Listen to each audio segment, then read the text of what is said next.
She was just a little girl, crying alone in a crowded airport, until Keanu Reeves stopped, missed his flight, and changed her life forever. What started as a search for her parents unraveled a hidden legacy, a race against time, and a secret that would shake the world. Why was he the one meant to find her? Before we continue this incredible story, let us know where you're watching from. If you enjoy stories like this, subscribe to the channel, because tomorrow we have another inspiring story you won't want to miss. The winter air in Geneva was crisp, clean, and just a little unforgiving. Keanu Reeves pulled his coat tighter around him as he walked quietly down Rue du Rhône, a cobblestone street known for its luxury boutiques and timeless elegance. His film shoot had wrapped early for the day, leaving him with a rare sliver of time. No cameras, no interviews, no entourage, just stillness. His eyes caught the glint of antique gold through a spotless window. A small luxury watch boutique sat tucked between a pair of towering fashion houses, its entrance almost hidden beneath a black awning embroidered in silver.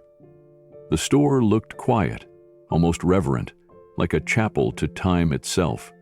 Keanu hesitated at the door for a moment, then stepped inside. A soft chime broke the silence. Inside, the boutique was hushed and pristine. Velvet-lined counters displayed watches like museum pieces. The air smelled faintly of leather, aged wood, and old-world polish. No one greeted him, not at first.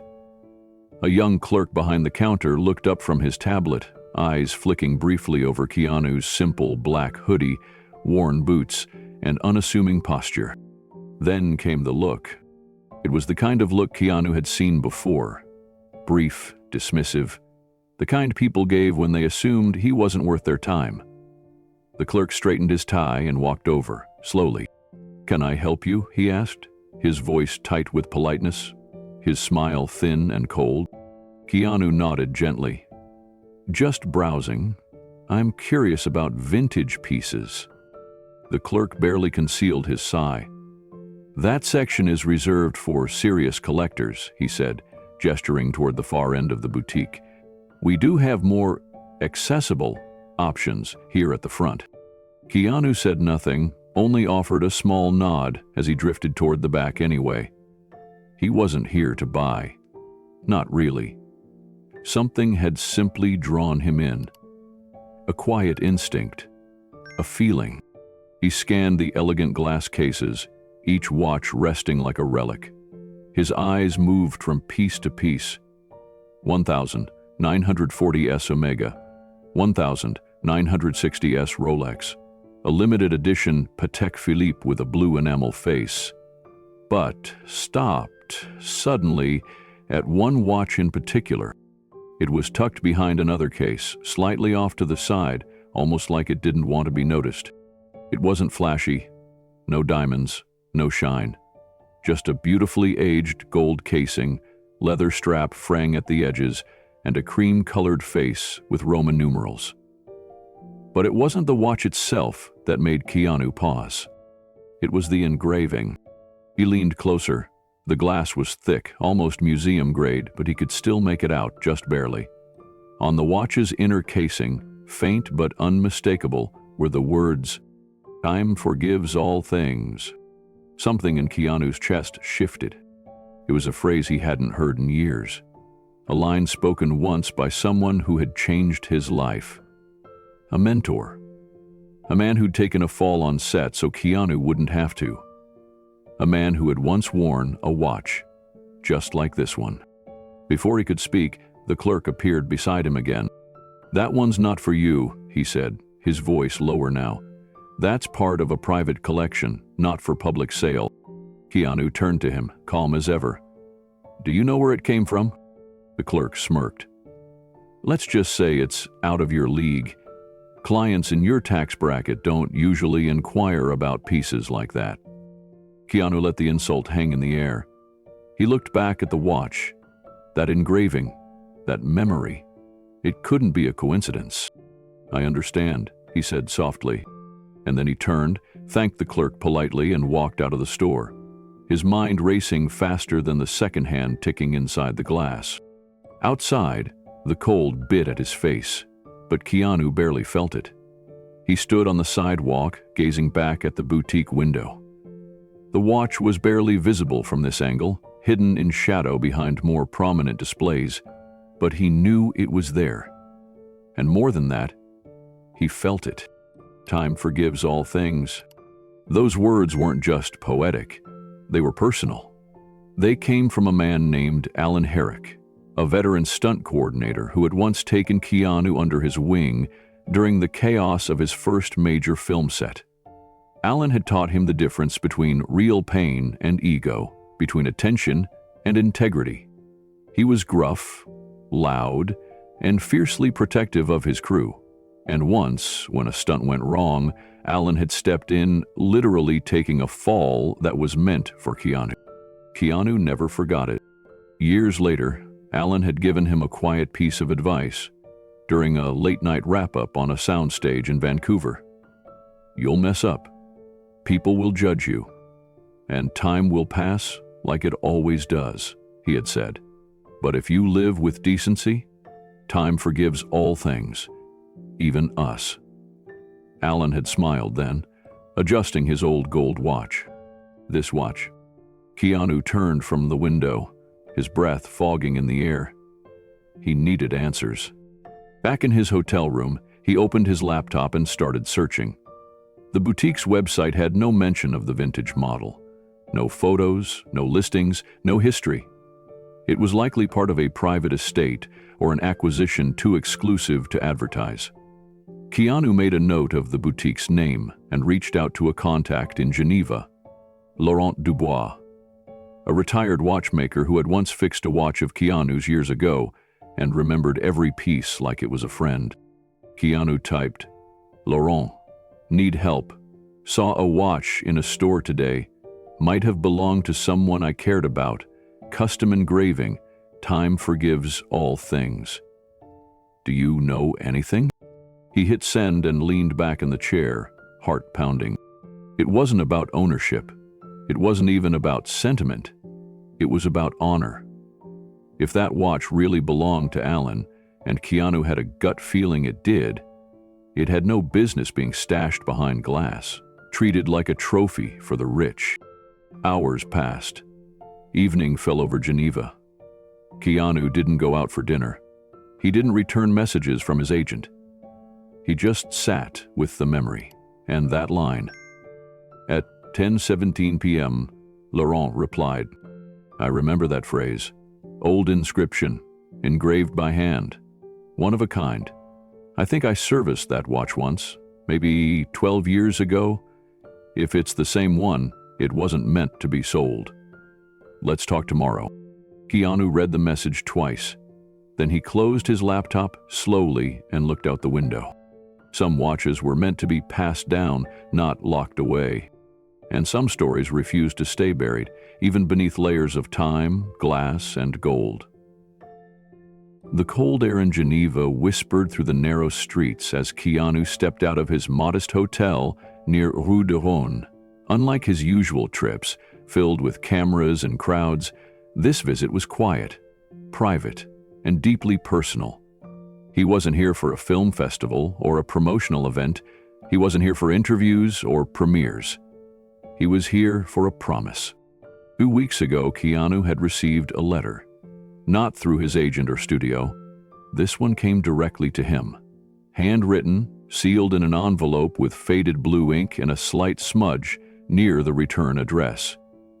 It was from a woman named Elise Thornton. The name didn't register at first, but the contents of the letter stopped him cold. Her father was Ray Thornton, a stuntman, but not just any stuntman. He had once taken a fall on set that was meant for Keanu, a fall that could have ended his life or left him crippled.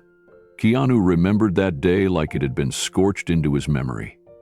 A motorcycle stunt gone wrong, a snapped cable, a missed cue. And then Ray, lunging at the last second, redirecting the path of the bike with his own body. The crash had shattered Ray's ribs and left him in the hospital for weeks. Keanu had visited him every day until the shoot ended. After that, life pulled them apart.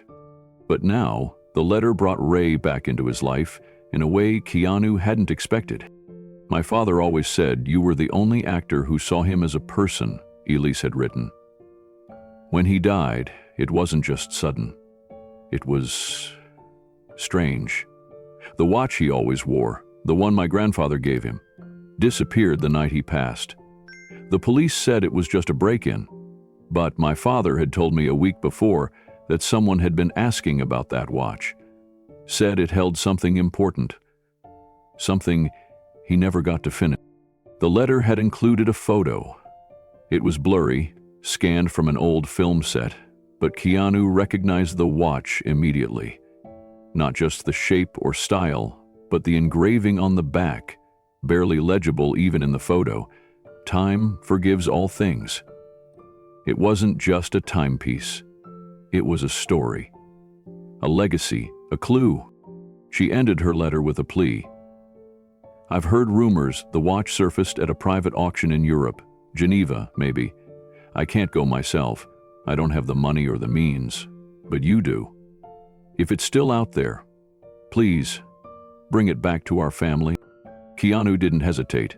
He canceled his week of planned appearances, told his publicist he needed time, told his team not to follow. He booked a quiet room and a one-way ticket. Now, walking back through the city with Elise's letter folded in his coat pocket, he couldn't stop thinking about Ray. The quiet way he worked, the way he protected everyone, not just the stars. The way he once said, "Being invisible isn't bad, as long as you're the reason others get home safe."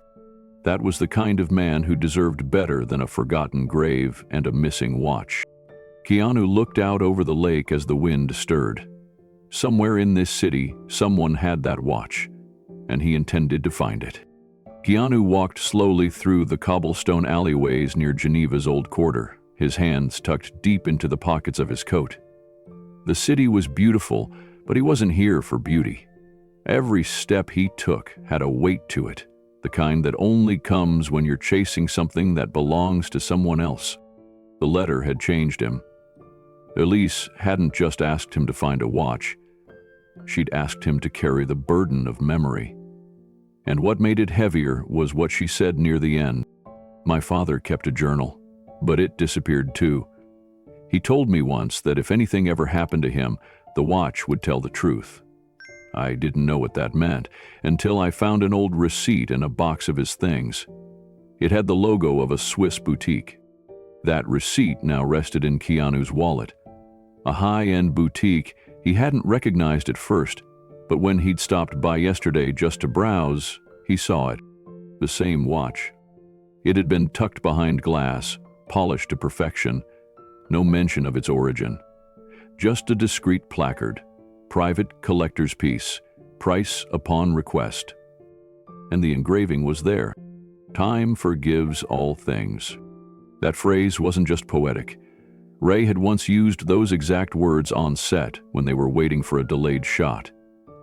He was talking about people, about how time didn't erase pain, but sometimes made space for peace. Keanu had never forgotten it. What haunted him now was the sneer from the young clerk yesterday.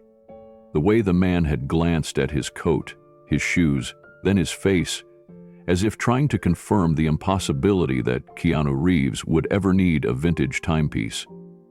The smugness in his voice when he'd said, "It's not for people like you." That line echoed now as Keanu stood again outside the same boutique, the sun rising behind the gray clouds of Geneva. He stepped in. The bell chimed. The same clerk was there, but this time Keanu didn't glance around. He walked up to the glass, eyes fixed on the watch. The clerk opened his mouth, but Keanu simply raised one finger. "I'm not here to buy it," Keanu said calmly. "I'm here because it doesn't belong to you." The clerk blinked. "Excuse me?" Keanu slid the old receipt across the counter. It was dated nearly a decade ago. Paid in full by Ray Thornton. That watch belonged to a man who died under strange circumstances, a man who saved lives. That engraving isn't decoration, it's a signature. I promised his daughter I'd bring it back. And I intend to keep that promise. The clerk glanced down at the receipt, then quickly recovered his arrogant posture. I'm afraid this piece is reserved. I can't speak to its origins. If you have a concern, I suggest you take it up with our director. Keanu's eyes didn't waver. Then call him. But inside, he knew he'd need more than a receipt. He needed proof. Something stronger than memory. Something that couldn't be dismissed by lawyers or auction houses. He turned and left without another word, the bell chiming behind him again. Outside, he took out his phone and sent a text to someone he hadn't spoken to in years. A man named Laurent, a retired watchmaker who used to service stunt gear on film sets, and who once said, "Every watch has a fingerprint. If anyone could trace the watch's true origin, it would be him." And this time, Keanu wasn't walking away. The narrow street was tucked away behind a cobbled courtyard, easy to miss if you weren't looking. Keanu's footsteps were nearly silent as he approached the small workshop with fogged glass windows and a wooden sign above the door that read simply, Laurent Horloger. Inside, it smelled faintly of oil, brass, and time itself. He knocked gently. A moment passed. Then a lock clicked, and the door opened just far enough for a pale, wiry man to peer out. His silver hair was combed back, his spectacles thick, and his hands bore the calluses of someone who still used tiny tools every day. "You're late," the man said. 3 years late, if you ask me. Keanu managed a soft smile. "You still remember?" "Of course I do." Laurent stepped aside and let him in. "Come." Inside, the workshop was a mix of chaos and precision. Glass domes held delicate watch faces in mid-repair. Tools lined the wall in perfect order. On the far bench sat a faded photo, an old snapshot of a younger Keanu, with a group of stuntmen and crew, one of them a broad-shouldered man with bright eyes and a grin that could light a soundstage. "Jonas was a good man," Laurent said, following Keanu's gaze. "Too good for the way he died." Keanu nodded slowly. "That's why I'm here." Laurent gestured toward 2 wooden stools by a narrow desk. "I heard rumors, but I wasn't sure if you'd come looking." Keanu took a seat. "His daughter sent me a letter. She thinks he was silenced. She thinks the watch might prove it." Laurent leaned back, folding his arms. "You're talking about the piece with the serial inscription behind the bezel?" Keanu pulled out a folded paper from his coat. An old photo of Jonas wearing the watch, the glint of the case visible beneath the edge of his glove. Below the image was the engraving, "Time forgives all things." Laurent took the photo and studied it, his expression tightening. "Yes," he said after a long pause. "That's the one." "You've seen it?" "Serviced it," Laurent said. "More than once, but not recently. Not since it disappeared after Jonas died." Keanu's voice dropped. "Do you know who has it?" Laurent hesitated, then stood and walked over to a filing cabinet, pulling out a small, handwritten notebook. He flipped through it slowly, his finger landing on a name. The Ark. Title. "They call themselves collectors," he said. "But they're really curators of control. Old money, mostly European. Private auctions. No press, no public access. You don't get in unless you have something they want, or unless you are someone they want." Keanu processed the name. "The Ark, is that a group or a place?" "Both," Laurent replied, "but the location changes. Geneva's just a stop. You saw their storefront already, though they'd never admit it." Keanu's thoughts went back to the boutique, the smug clerk, the way the watch was displayed like it was sacred. "They laughed at me." "Men always laugh," Laurent said quietly. "But they don't laugh if you expose them." Laurent placed the notebook down with care, then reached under the workbench and pulled out a small velvet pouch. Inside, was a tool unlike anything Keanu had seen. A sleek metallic device, no bigger than a lighter, with a faint blue glow humming at the edges. "This," Laurent said, placing it in Keanu's hand, "is a prototype scanner. It reads serial numbers through glass, even the ones etched beneath surface plating. Illegal to use in certain countries, but very effective if you're trying to prove provenance without triggering alarms." Keanu turned the device in his hand. "How did you get this?" "I built it. After they stole Jonas's watch, I started building ways to fight back. Not with fists. With facts. With light."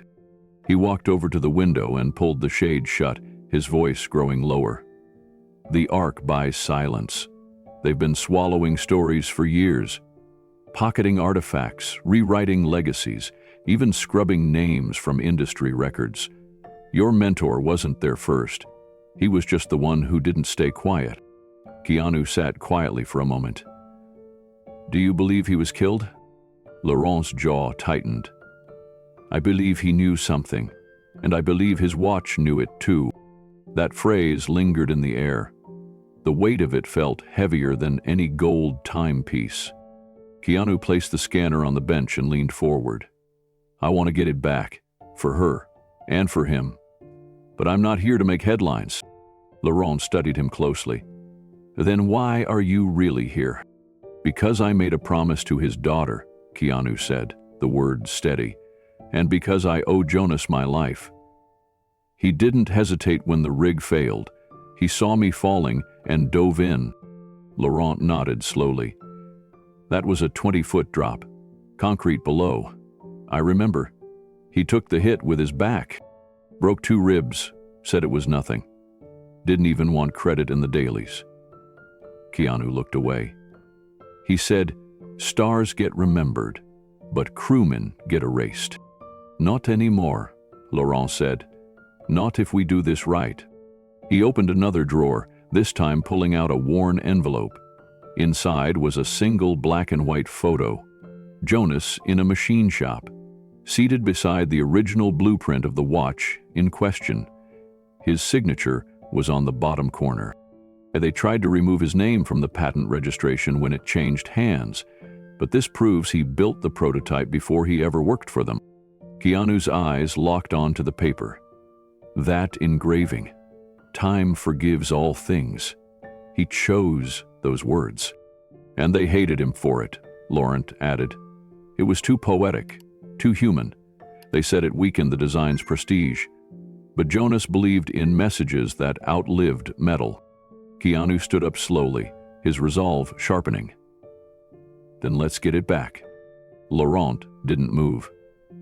"Are you sure you want this, Keanu? Because the Ark plays dirty. You'll be followed, watched, maybe even warned off." "I've faced worse," Keanu said. "I'm not trying to fight them. I just want the truth." "Then you'll need more than truth," Laurent said. "You'll need access, and someone inside. Do you know anyone?" Laurent hesitated, then nodded once. "Maybe. There's a janitor who works late in the Ark's Geneva facility. Quiet guy. Big fan of yours. I fixed his pocket watch once, and he never forgot." Keanu raised an eyebrow. "You think he'd help?" "If you ask him yourself," Laurent said, "I think he would." He handed Keanu a folded card with a name and address written in blue ink. "But go carefully. No cameras, no public visits. And whatever you do, don't mention the watch until you see it."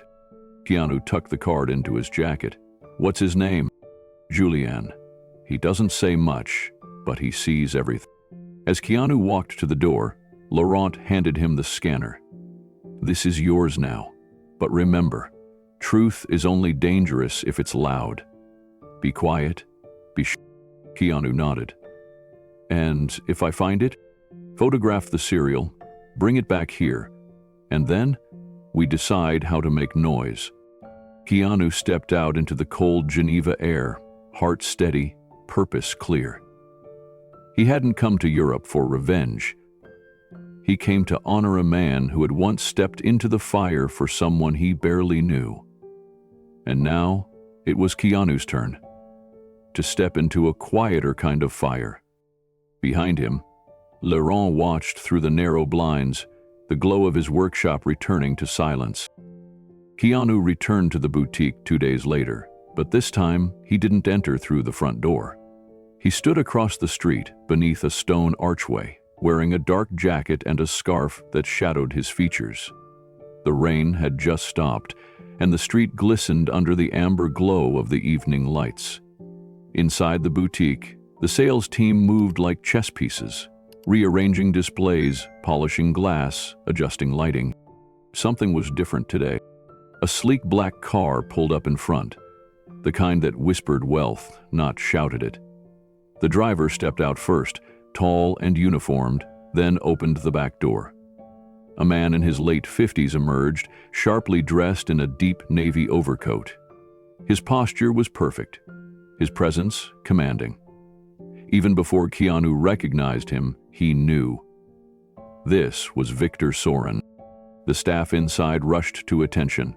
Doors were opened before he touched them. Words were spoken without sound. Sorin didn't smile. He never needed to. Keanu watched closely, his gaze narrowing. Sorin's face was familiar, not because of tabloids or film, but from research. Laurent had shown him an article. Victor Sorin, billionaire collector, rumored head of the Ark. A man who acquired legacy not because he valued it, but because he liked owning stories no one else could tell. The moment Sorin stepped inside, the lights in the boutique seemed to glow brighter.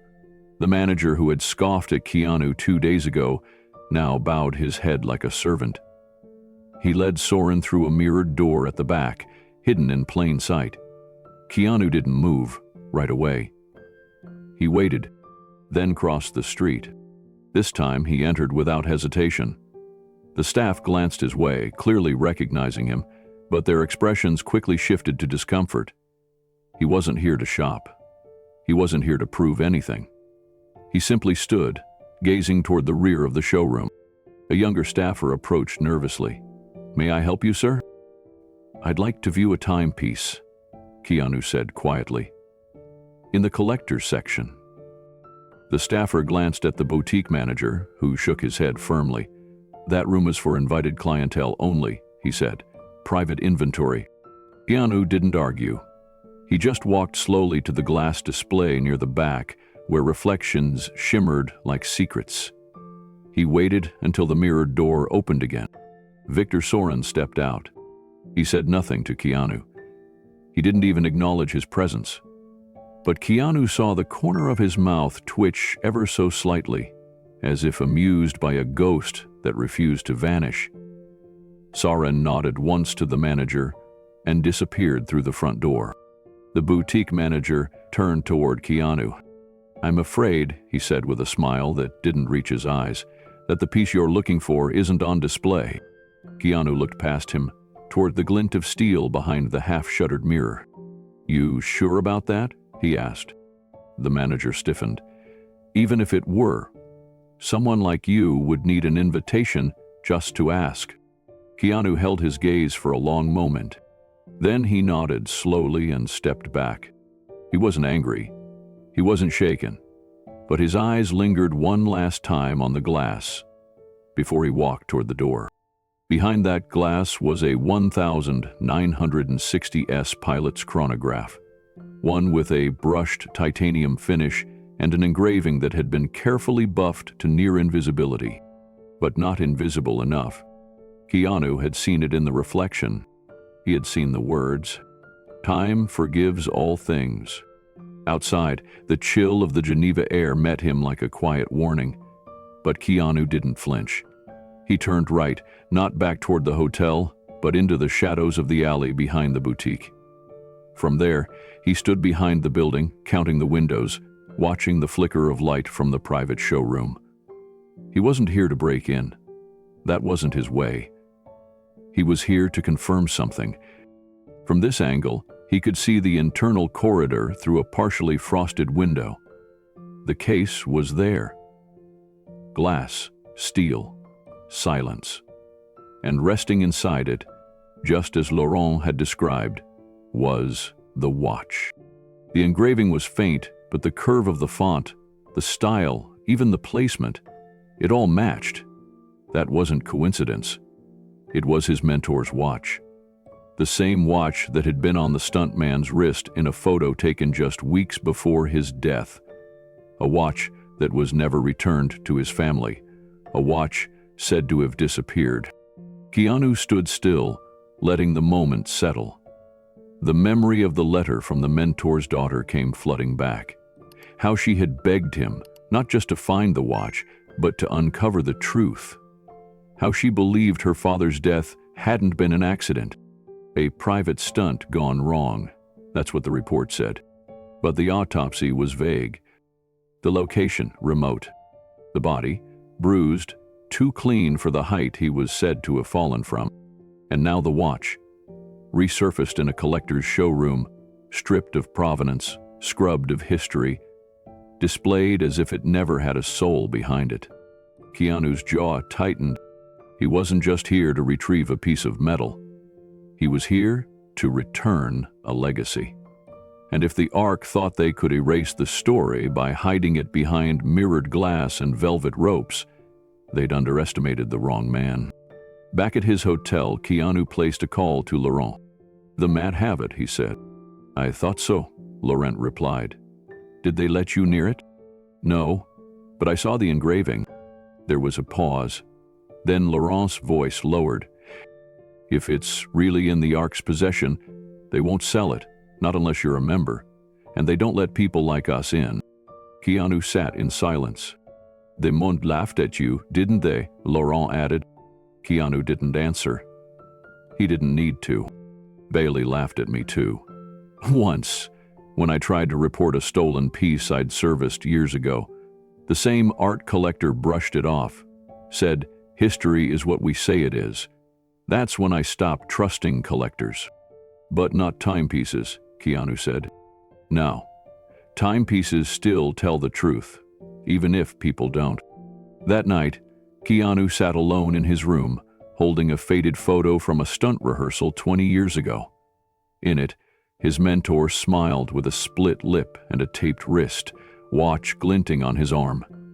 He had taken a fall that day, one that should have ended Keanu's career, if not his life. He stared at the photo, then at the reflection of the watch in the boutique glass, then, finally, at the words, "Time forgives all things." But Keanu wasn't here for forgiveness. He was here for justice. The apartment Keanu had rented was modest, tucked above a quiet street not far from the Rhone. Its sparse furniture suited his mood, nothing to distract from the reason he was here.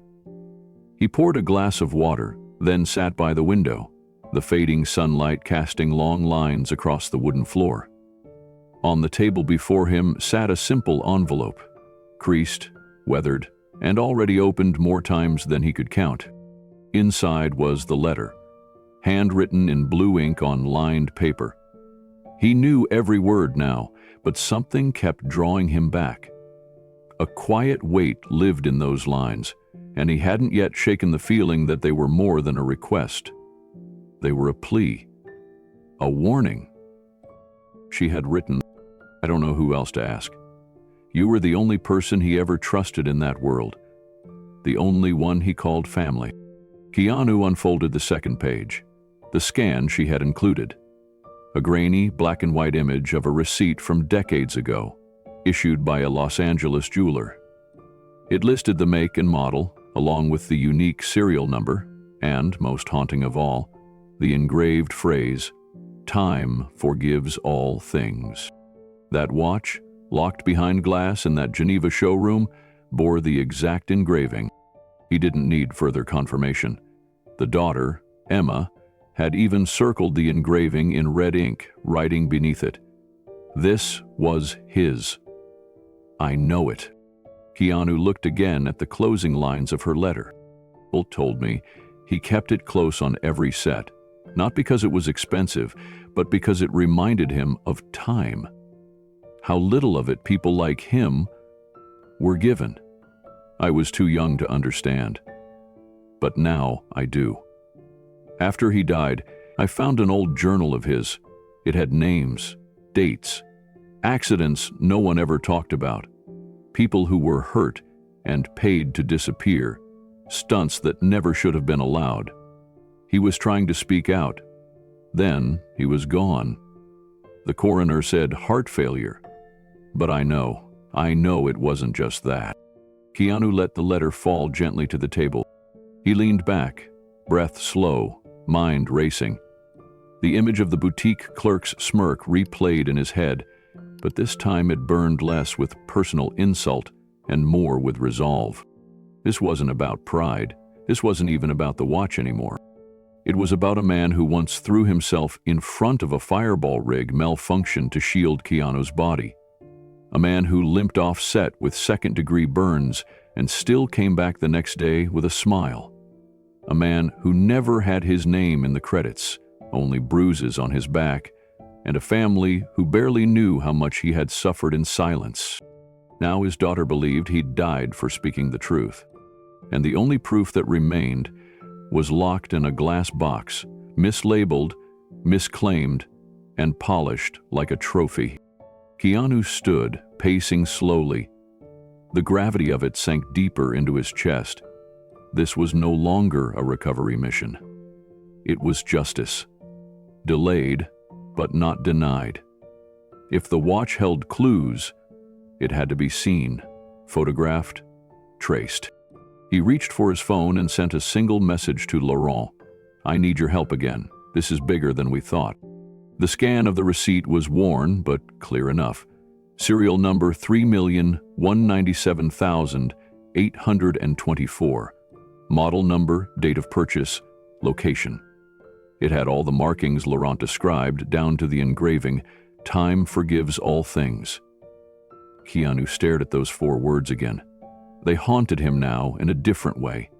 Not as a poetic mystery, but a silent cry from someone who may have died for trying to do the right thing. Keanu read on. "My dad wrote everything down," the letter continued. "He was afraid no one would believe him. I think he mailed the letter to you, but it got lost in a drawer until after he passed. He kept backups hidden in strange places. This one was taped inside the back of his old prop trunk. I only found it after the storage facility called to say the unit was being cleared." She went on to detail some of what her father had uncovered.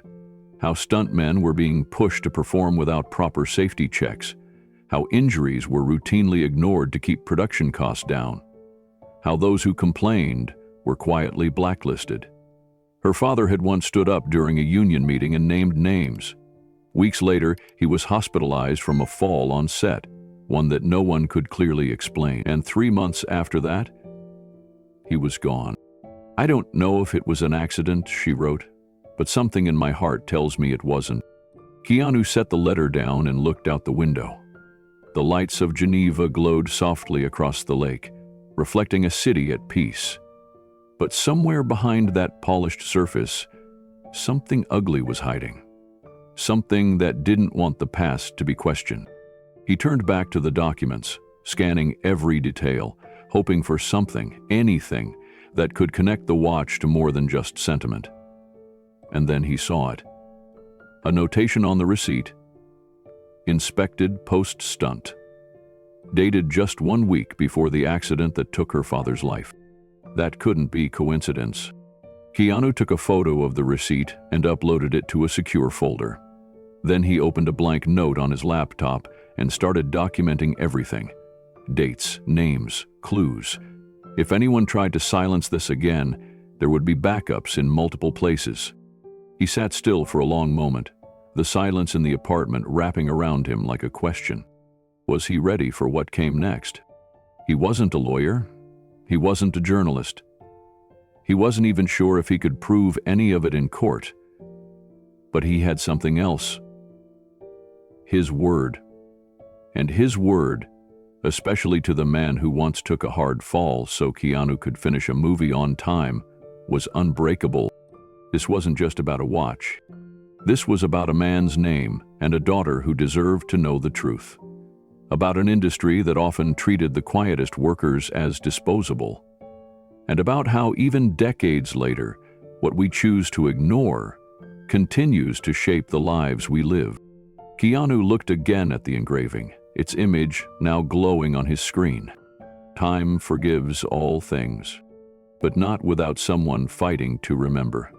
He powered off the screen, closed the laptop, and whispered under his breath, "Let's finish what he started." An unlikely ally?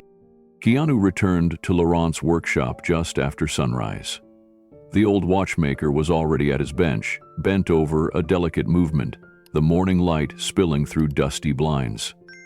He looked up as Keanu stepped in, saying nothing, just nodded once.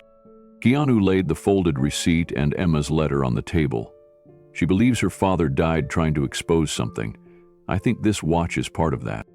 Laurent slowly peeled open the paper. His expression shifted from curiosity to concern as he read. When he reached the underlined engraving, "Time forgives all things," his eyes narrowed. "I remember this," he said. "That engraving. The job came to me under a false name, no return address, just a watch and a handwritten note with repair instructions. It was odd at the time." "You kept records?" Laurent nodded and walked to a filing cabinet near the back. From the bottom drawer, he pulled a thick, leather-bound book and set it beside the letter. He flipped through the pages until he landed on one marked 3,197,824. "There," he said, tapping it.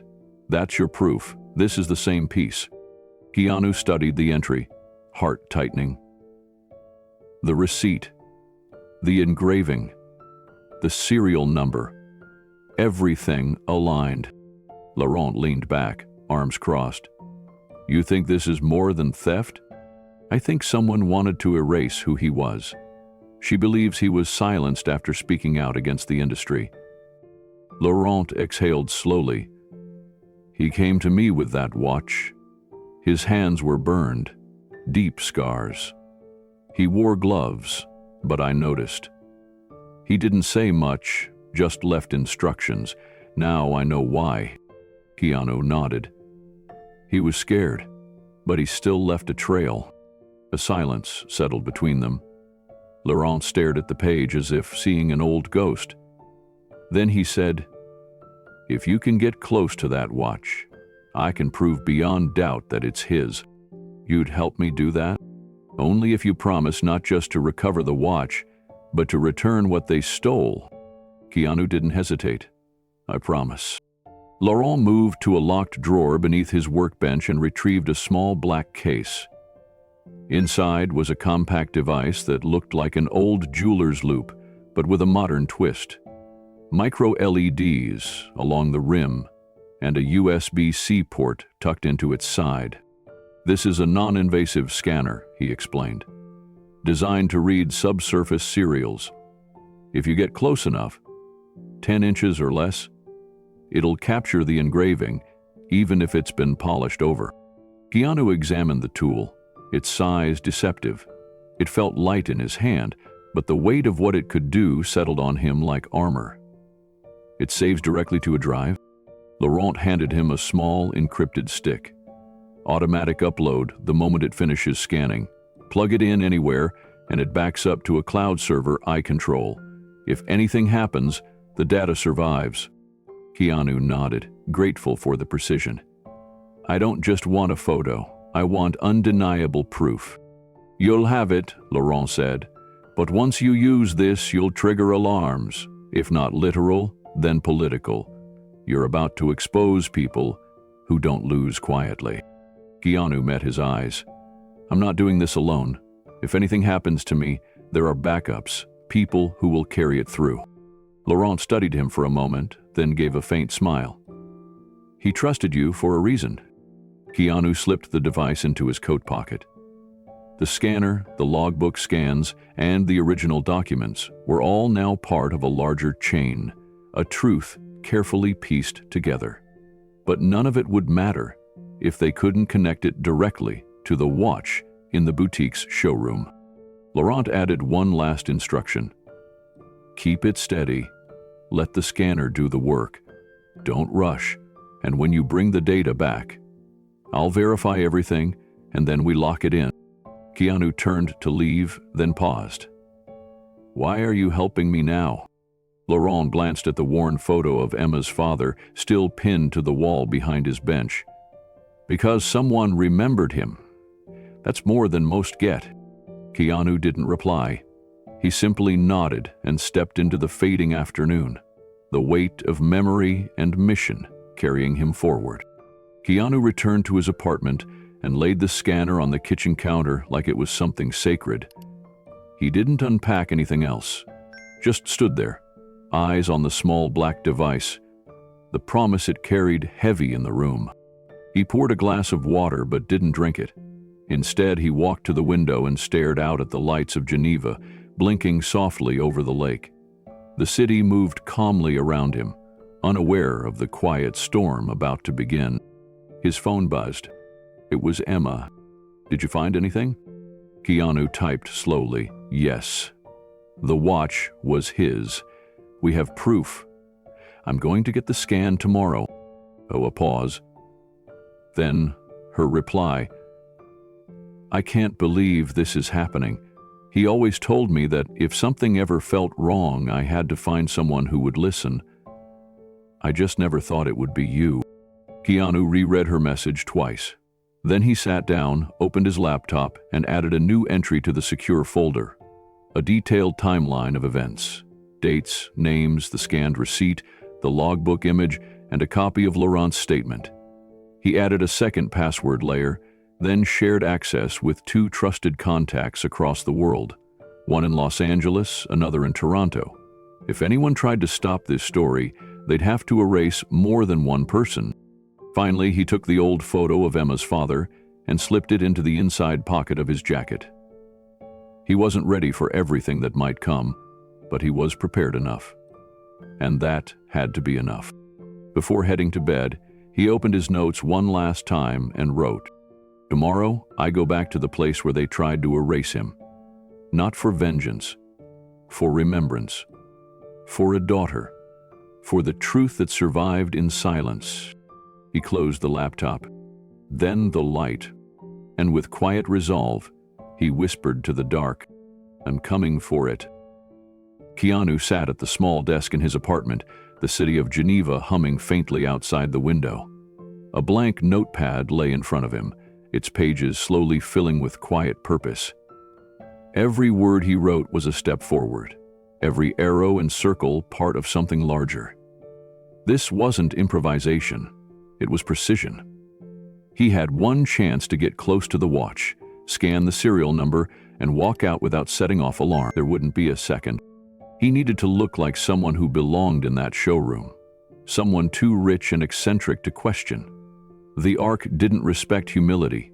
They only opened their doors for money, mystery, or menace. Keanu knew exactly which mask to wear. A quick search brought him back to the boutique's online portal.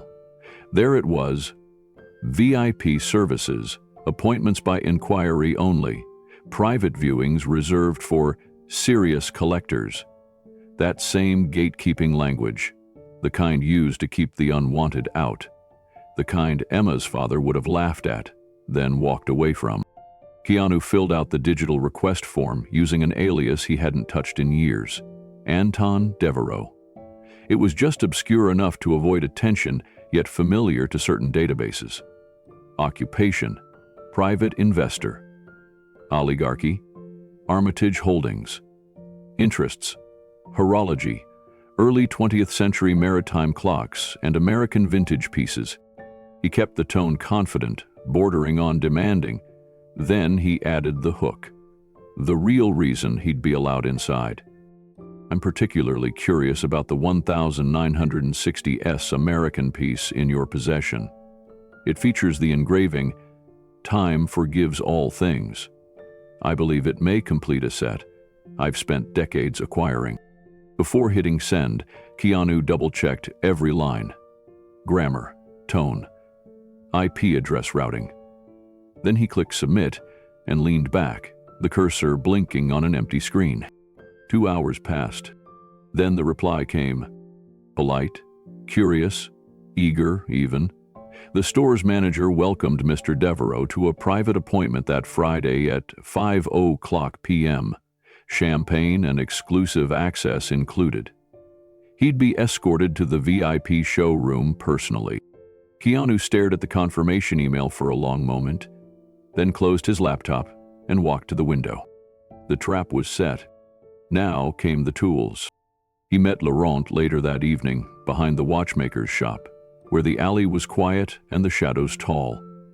Laurent handed him the scanner in a black velvet pouch. It looked like a standard lope, something any enthusiast might carry. "This version is silent," Laurent explained. "Autofocus lens, emits no light, no sound.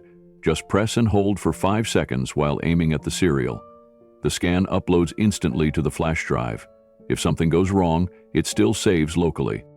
Keanu inspected the device, testing its weight, its movement. "You're sure this won't trigger anything?" "Not unless you drop it, or wave it like a torch. Use it once and get out." Keanu nodded, slipping the loop into his coat pocket.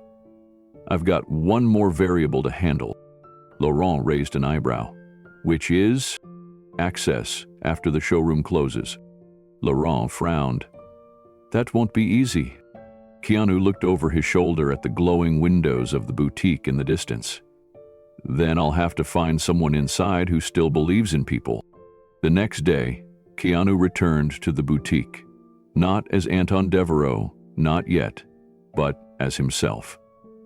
He kept his hood up, sunglasses on, and walked through the main lobby without drawing attention. He wasn't here for confrontation. He was here to observe. He lingered near the back exit that led to staff corridors. The same security guard from his last visit stood near the desk, arms crossed, uninterested. But it wasn't him Keanu was watching. It was the janitor. He spotted the older man pushing a cart full of cleaning supplies toward the hallway. The man paused, glanced at Keanu, then looked again, his eyes widening slightly in recognition. Keanu offered a subtle smile. Later that evening, after the boutique had closed to the public, Keanu waited near the alley behind the building. Just past 8, the janitor emerged through the service door, a trash bag in each hand. He paused, spotting Keanu again under the faint glow of the street lamp. "I knew it was you," the man said with a quiet grin. "Didn't want to make a fuss." Keanu stepped forward. "Appreciate that. What's your name?" "Marcel. Been working here 22 years. Keanu reached out and shook his hand. "Marcel, I need your help. And it's not for a movie." Marcel looked him over carefully, then leaned on the edge of the dumpster. "What kind of help?" Keanu hesitated. "There's a watch in the VIP room, American, 1960S, custom engraving. I need to get close to it, not steal it, just prove something." Marcel's eyes narrowed, but he didn't look away. "That's not easy. You need a thumbprint and a key card to get into that wing. Cameras, too. I'll handle the thumbprint. I have the scanner. I just need a quiet way in. After hours." Marcel rubbed his jaw.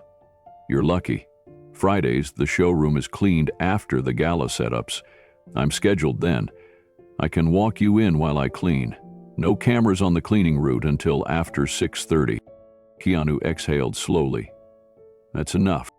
Marcel looked both ways, then reached into his coat pocket and pulled out a plain security pass. "Don't lose this. Get you into the back hallway. But once you're in, you're on your own." Keanu nodded. "Understood." Marcel glanced at him again, this time with a touch of emotion. "Whatever this is, I hope it's worth it." "It is," Keanu said. "Not for me. For someone who never got to be seen." Friday arrived with the calm of routine, but Keanu's every step felt sharpened by purpose.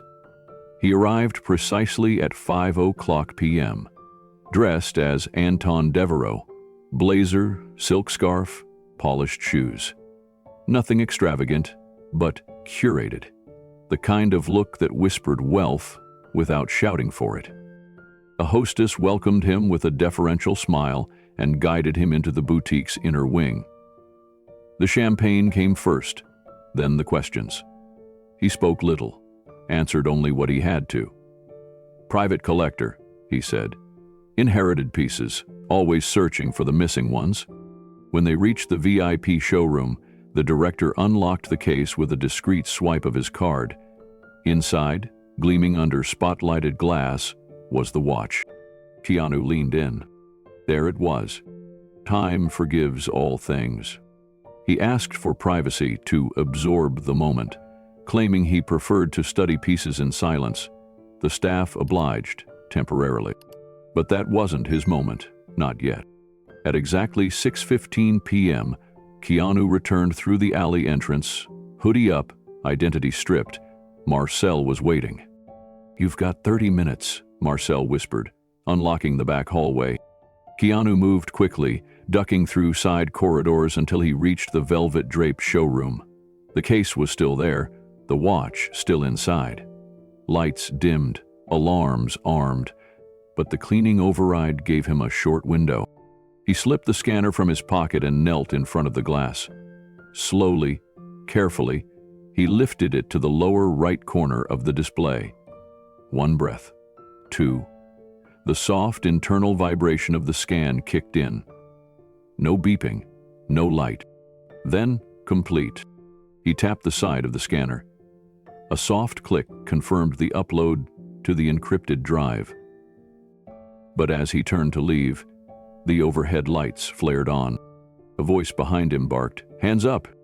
2 security guards stormed in, their radios crackling. Keanu stood slowly, arms raised, his face calm. "I wasn't touching it," he said evenly. "Just admiring history." They hesitated. Recognition flickered across one of their faces. "Mr. Reeves?" Keanu nodded once. The guard lowered his voice. "You're not supposed to be here." "I'm aware." He didn't resist as they let him out. He didn't have to. Because in his coat pocket, the scanner held what he came for. Proof. The elevator doors opened with a hushed, mechanical sigh. 2 men in dark suits flanked Keanu as they led him down a silent corridor lined with frosted glass.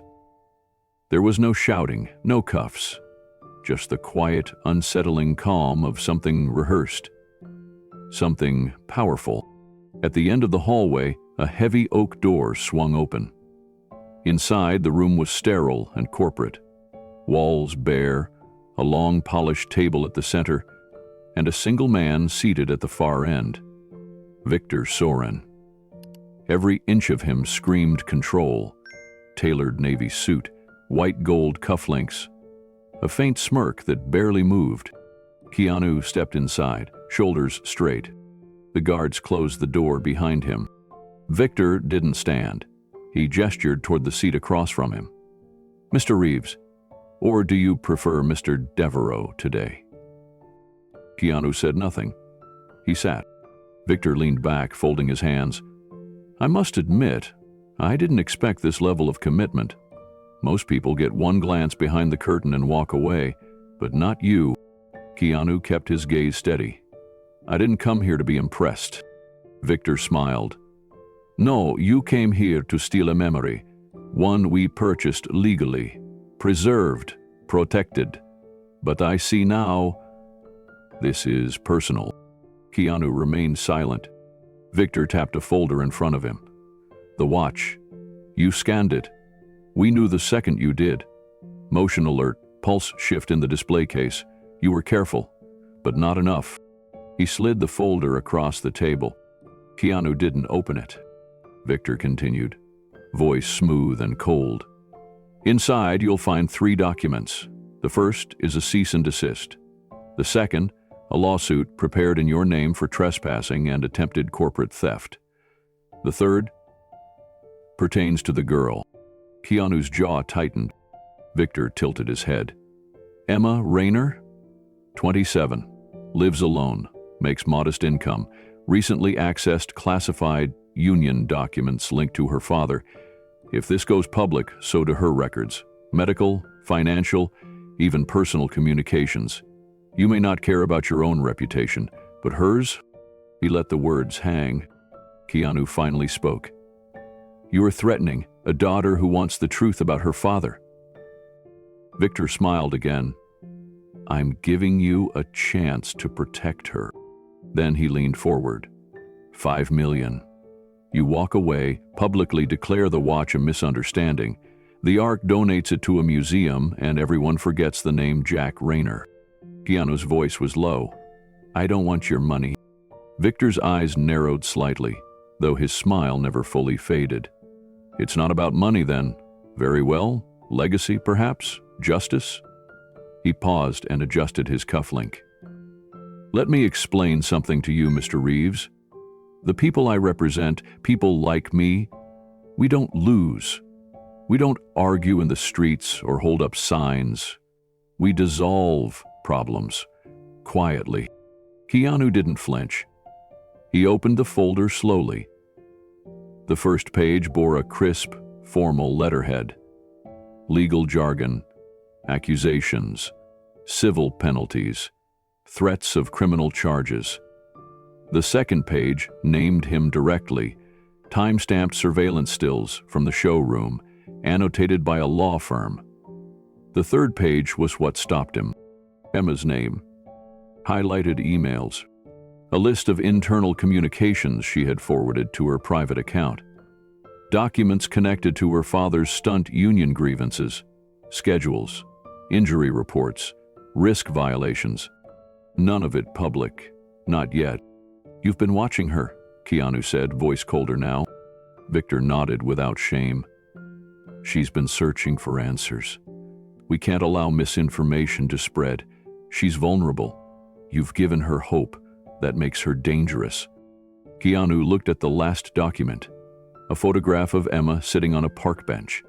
The timestamp was just 5 days ago. "You think this will stop me?" he asked. Victor shrugged. "I think it will slow you down, maybe make you think twice before lighting a match you can't control." Keanu slid the folder back across the table. "You're right. I don't belong here. I don't speak your language. I don't care about polished floors or private deals. But I know what fear looks like. And you're not offering me money because you're generous. You're offering it because you're afraid of what's coming." Victor's smile faded. Keanu stood. "You can follow me. You can smear me, but that watch belonged to a man who saved lives, who got hurt protecting people like me, then died, with his story locked behind glass." He leaned forward now, just enough. "You don't get to erase him." Victor said nothing. Keanu walked to the door, placing his hand on the handle before turning back. "If anything happens to her, to me, or anyone tied to this, those documents go live. I made sure of it."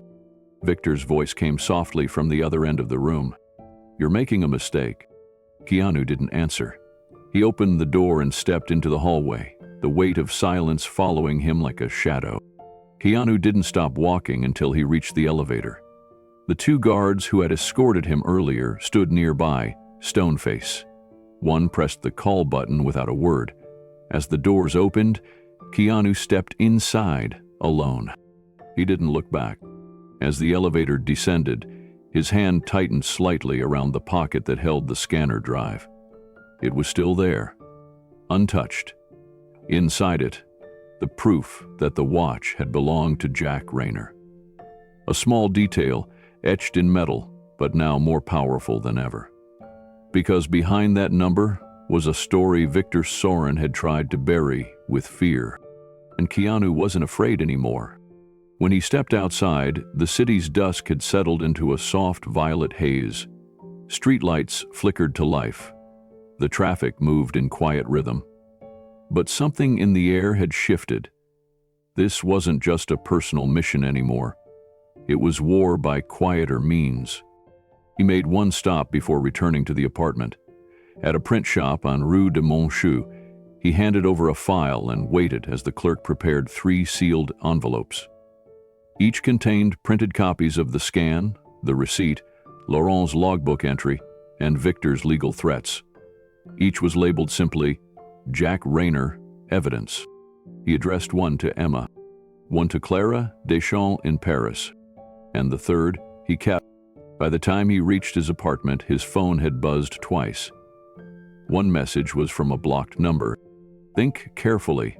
Some things don't get undone." Keanu deleted it without replying.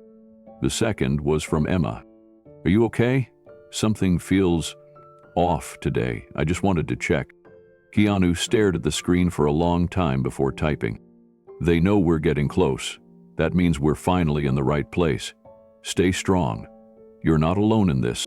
He paused, then added, "I have what we need. I'll explain everything soon."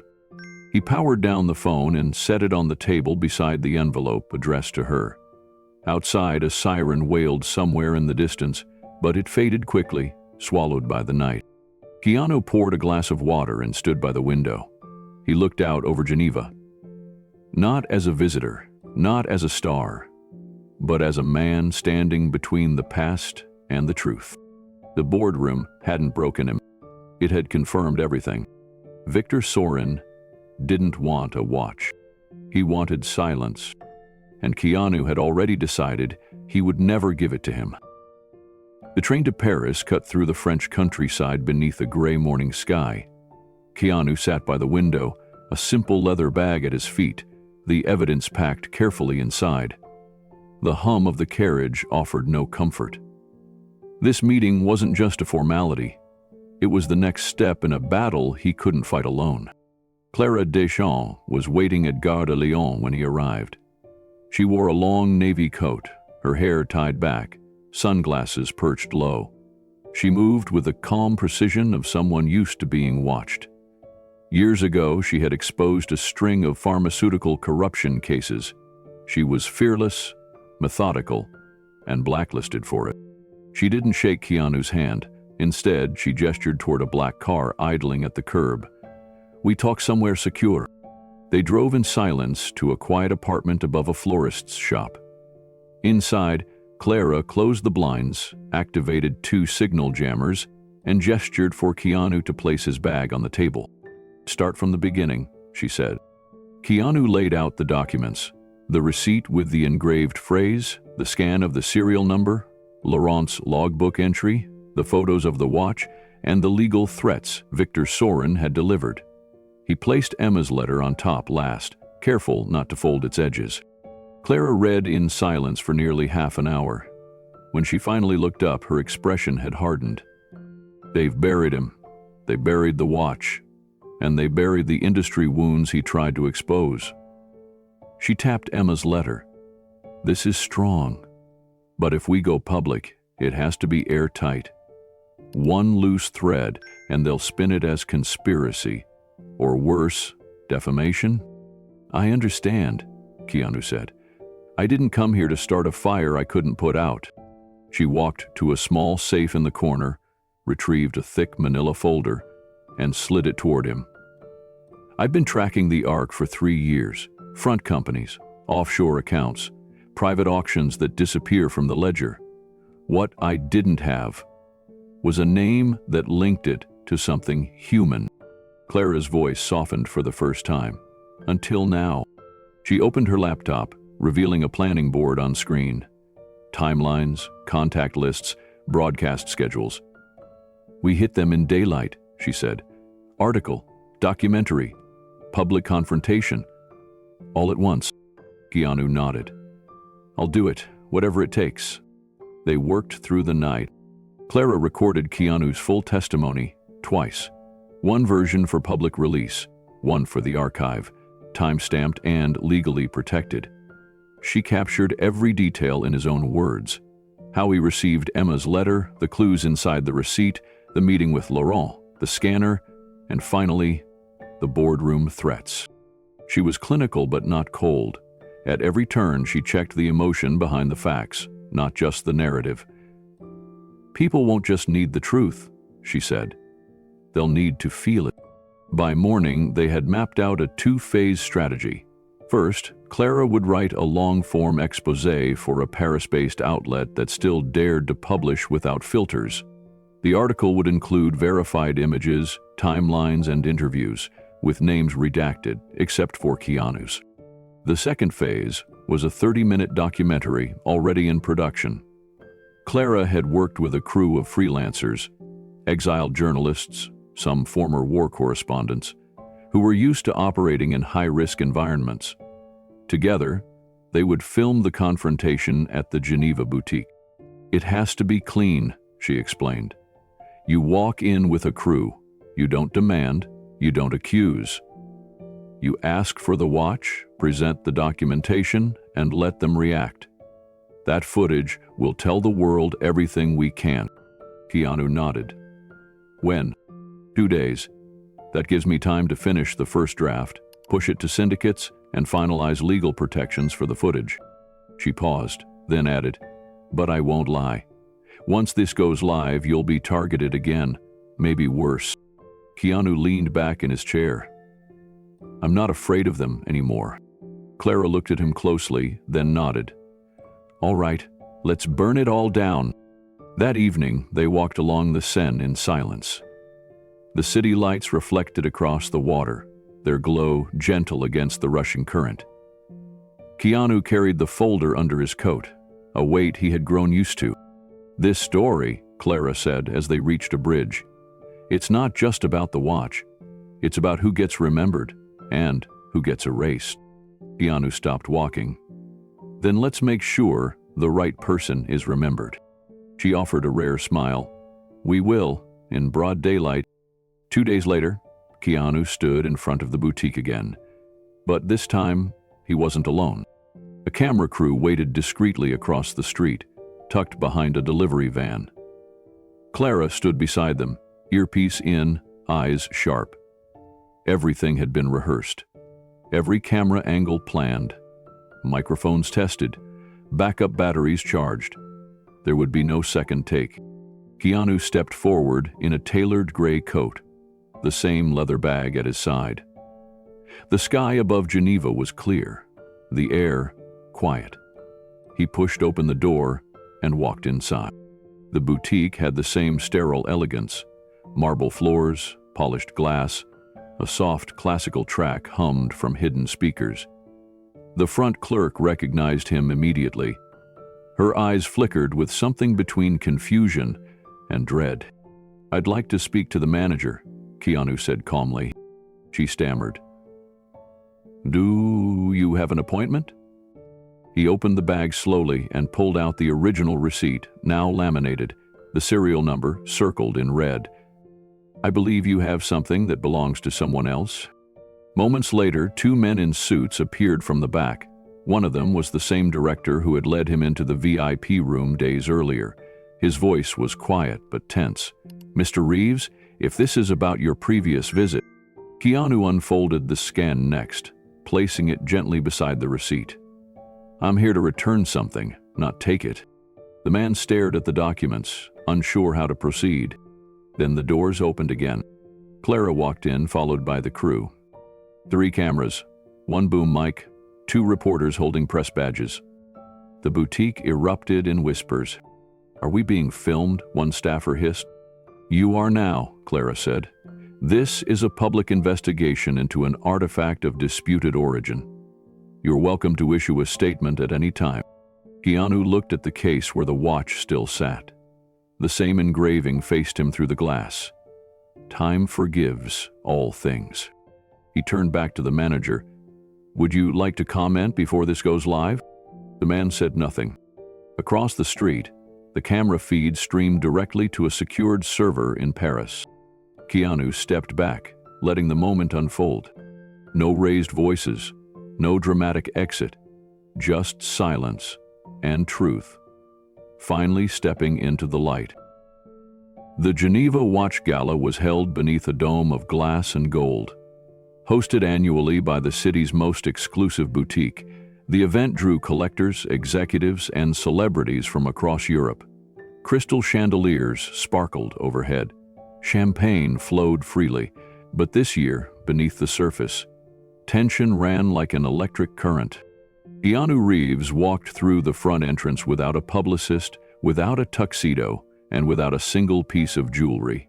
His arrival was unannounced, but the cameras spotted him instantly. Flashbulbs popped, heads turned, murmurs swept through the crowd. He moved with quiet purpose, dressed in a simple black suit. No entourage, just a small envelope tucked under his arm. At the center of the room stood the store's main display. Velvet ropes encircled a pristine glass case featuring their most prized items. Rare pieces from royal collections, early prototypes, and one American vintage watch with a faded leather strap and the engraving barely visible. Keanu stepped up to the counter. The staff recognized him, their faces stiffening. One of them stepped forward cautiously. "Mr. Reeves, this area is reserved for tonight's donors." Keanu nodded once and laid the envelope on the counter. Inside was the original sales receipt, verified logbook entries, and the scanned serial match, all aligned under one bold heading: ownership dispute, revenue discharge 3 sixes, item 297,824. The staff member opened the envelope, his hands trembling. He read the papers quickly, eyes flicking to the watch on display, then to Keanu. "I'd like to purchase that watch," Keanu said calmly, "for $1. A nervous chuckle rippled through the room. The staff member tried to compose himself. "That's not how it works, sir." "I believe it is," Keanu replied, his tone quiet but resolute. "This item was stolen, misrepresented, and now it's here, being showcased as if its story doesn't matter." Before the man could respond, a voice called out from across the room. "Well, this is dramatic." Victor Soren approached, drink in hand, flanked by 2 board members. His smile was wide but empty. He stopped just short of the velvet rope. "You always knew how to make a scene," Victor said. "But this is a charity event, not a courtroom." Keanu looked up. "Then maybe you should give to the right cause, truth." Victor laughed. "You really think that envelope scares me?" Victor's smile wavered for only a moment, then returned with practiced ease. "Look around, Keanu. You think anyone here cares about some forgotten name? These people paid to be dazzled, not guilted." Keanu didn't flinch. Then maybe they should know what they're funding. Before Victor could reply, the entrance doors swung open. Clara Deschamps walked in, sharp and poised, flanked by a small camera crew. The lenses were already rolling. A boom mic hovered just behind her shoulder. All eyes turned. Some guests gasped. Others tried to move out of the camera's path. But Clara didn't stop. She walked straight toward the display, joining Keanu at the rope. "Hello, Victor," she said evenly. "You remember me?" Victor's jaw tightened. "This is private property." She smiled. "So is the footage, and we're live." The lead cameraman nodded. The red light blinked. "Let me introduce tonight's guest of honor," Clara said, turning to the growing crowd. "This is the watch of Jack Rayner, a stuntman who died trying to protect others, a man erased from history by a system too powerful to question. Until now." Whispers filled the air. Phones came out. Some guests began recording. Others stepped away, uncertain whose side they were supposed to be on. Victor tried to maintain control. "This is defamation. You can't—" Clara raised a hand, cutting him off. "What we can't do is let silence win. We have the proof, the documents, the video, the legal threats. If you'd like to respond, we can interview you next." Keanu watched Victor carefully. The man wasn't just angry now, he was cornered. The room that had once been filled with donors and praise now pulsed with uncertainty. The air had changed. The script was gone. Keanu looked once more at the watch behind the glass. He spoke quietly, but the cameras caught every word. "This doesn't belong in a vault or behind velvet ropes. It belongs with his family, where it always should have been." Victor took a step forward. "You don't get to make that call." Clara raised her phone and tapped once. "Then we let the world decide. I can upload everything, right now." Victor froze. In that pause, a store director approached quietly from the side. He whispered something in Victor's ear. Victor's expression changed, and suddenly he stepped back. Victor turned toward the store director with a sharp whisper. But whatever argument he planned to make faded as he saw the guests around him pulling out their phones, recording every moment. Some of them had already begun streaming it live. Others whispered to each other, glancing toward Clara and the crew, realizing something bigger was happening. The director cleared his throat and stepped forward. "Mr. Reeves, would you be willing to accompany us to the back office for a private discussion?" Keanu shook his head. "No more back rooms, no more silence. This happens here." There was a long pause. Then, without another word, the director pulled out a small key from his breast pocket. He stepped around the case, inserted it into the lock beneath the display, and slowly lifted the glass. The room went still. The director reached down, lifted the watch carefully with a gloved hand, and held it out. Keanu didn't rush. He stepped forward, opened the flap of his coat pocket, and retrieved a single folded dollar bill. Crisp. Clean. He placed it gently on the counter. "I said I'd buy it," he said softly. "And I meant it." The director looked to Victor. The billionaire said nothing. His face was blank, but his hands were clenched at his sides. The watch was handed over. Keanu accepted it with reverence, holding it as if it were more than metal and leather. He looked down at the engraving once more. Time forgives all things. He didn't gloat. He didn't smile. He simply nodded. Then he turned to the cameras. Some things don't belong in vaults or behind security glass. They belong with the people who remember the story behind them. Jack Rayner wasn't just a name. He was a man, a father, a protector. And it's time the world knew that. Clara stepped forward. "This footage is being distributed now to news outlets across Europe and North America. If you have questions, you'll find the truth inside the article. Going live in minutes." Victor turned and walked out without another word.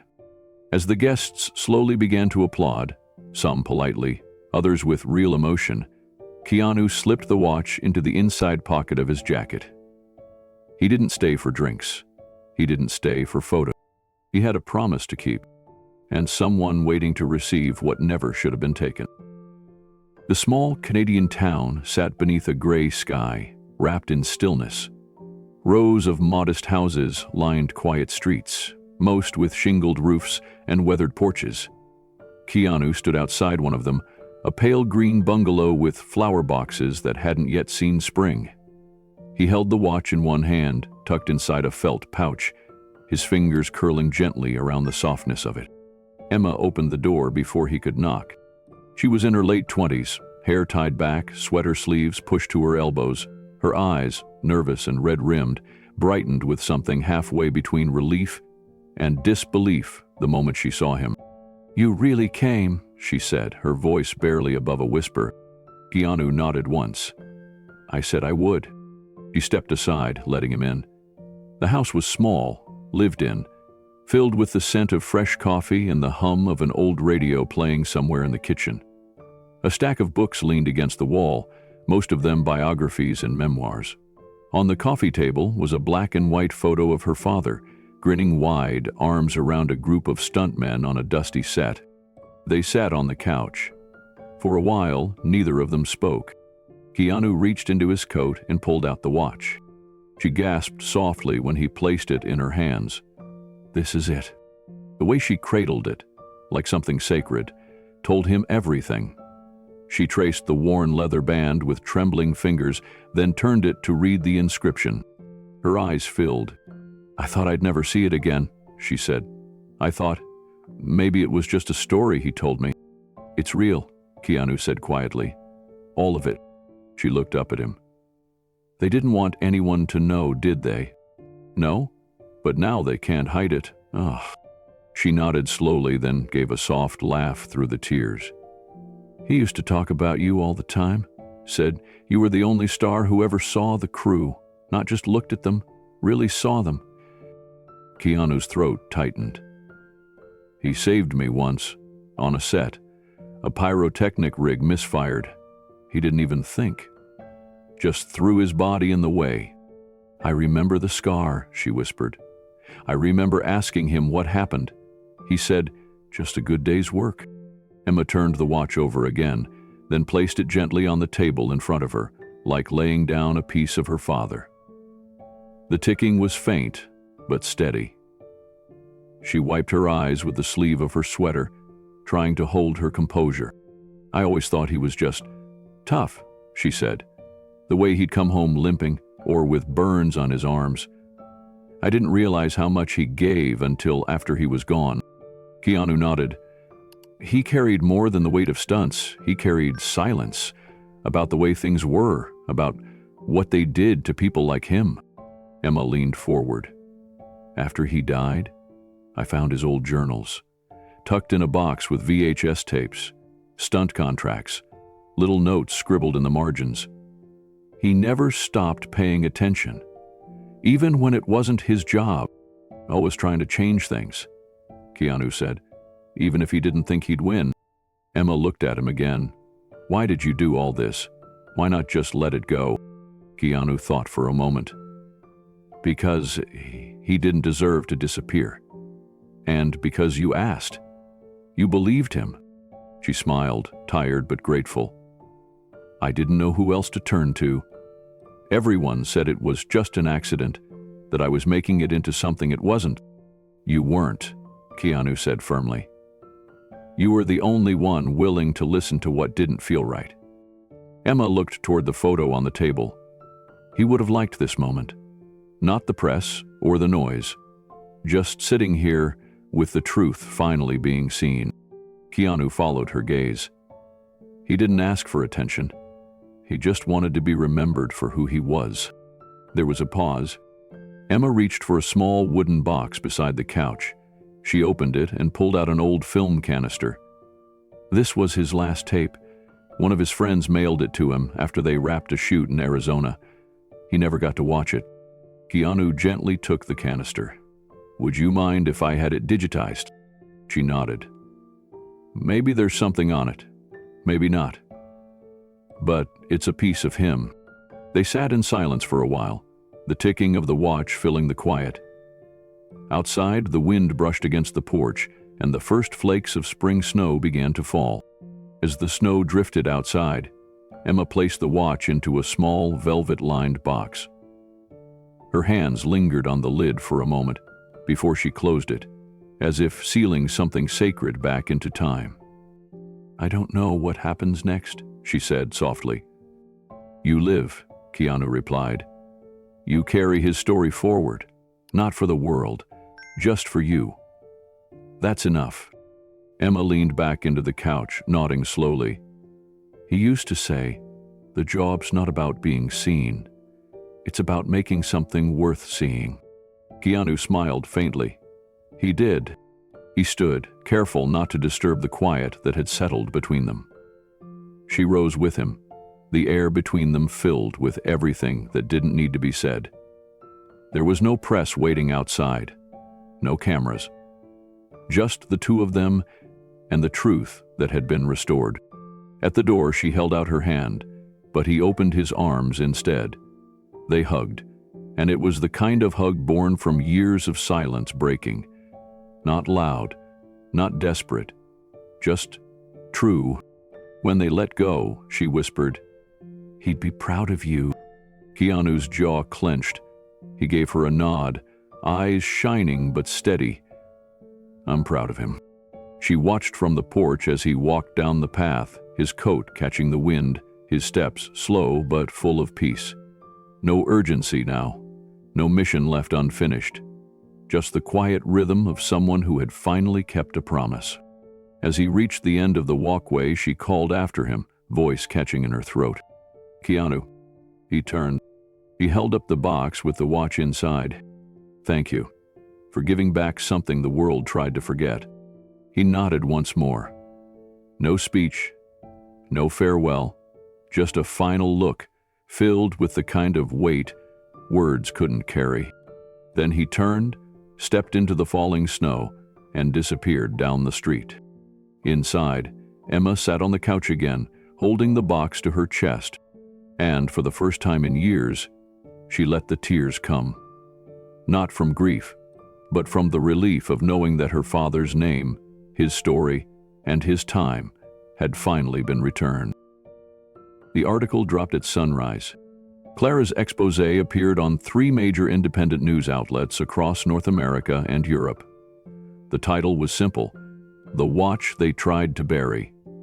Within hours, it was trending worldwide. The piece detailed everything: Jack Rayner's forgotten legacy, the suspicious disappearance of his story, the boutique's handling of stolen memorabilia, and the threats issued by Victor Soren to protect it. Alongside the article came the documentary, 30 minutes long, sharply edited, no narration, just documents, video clips, silent footage from the watch gala, and audio from Keanu's meeting in the boardroom. His voice echoed through living rooms and mobile screens across continents. "I didn't do this to be right, I did it to do right." The line caught fire. Social media erupted with clips of the confrontation. Hashtags spread. Jack Rayner. History is unforsale. Time Belt lost the truth. Thousands shared their own stories about forgotten workers, uncredited names, and the silent backbone of industries built on risk. By the end of the day, the boutique's Geneva branch was flooded with protesters, peaceful, organized, and loud. People carried signs with Jack Rayner's face on them. College students chanted the slogan, printed on handmade banners, "History isn't for sale." News anchors debated it on primetime television. Was it theft, or was it restitution? Was the watch a collectible or evidence? Clara went on air in London, New York, and Toronto.